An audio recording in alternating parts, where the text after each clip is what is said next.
Welcome. In their desperation to find an alternative to anthropogenic global warming, many have turned to blaming the sun for increasing global temperatures.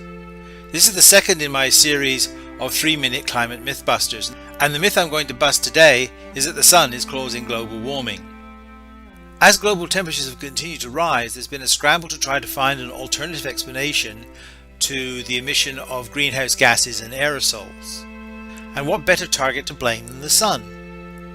There's a nice piece of logic here, that if the output of the sun increases, then the earth will warm, and if the output of the sun decreases, the earth will cool.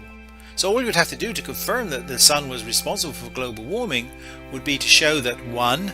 That there's a trend in the solar output, 2. That trend is positive, i.e. the sun is producing more energy, 3. That the timing of the two were the same, and fourthly, that the amount of increase in solar output is commensurate with the amount of warming seen here on Earth.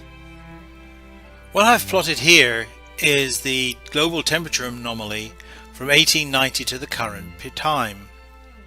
This analysis has been done by 5 different groups independently, and you'll see basically from the mid-50s onwards the results are identical one with another, and that gives you a great deal of confidence that what they're doing is about right. So let's take this section from the mid-50s onwards and compare it with the solar activity levels, and we'll see whether there's a correlation as we would expect if the sun is causing global warming.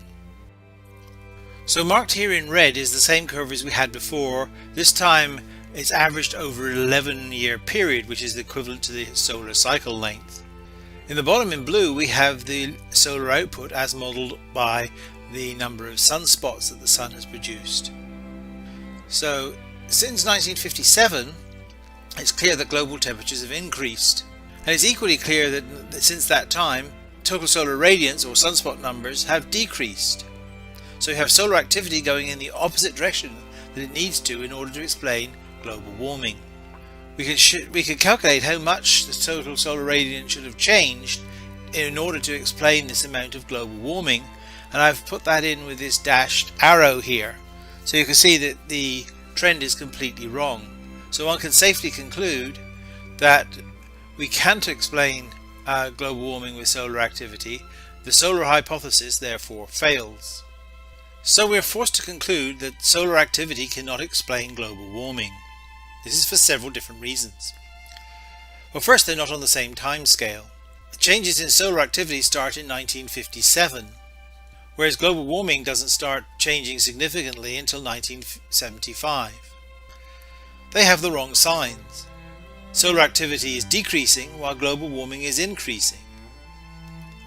And it doesn't work quantitatively either. So all in all, you must conclude that the solar hypothesis falls flat on its face. And if you see anybody using it, please tell them that they're full of nonsense and post a link to this video.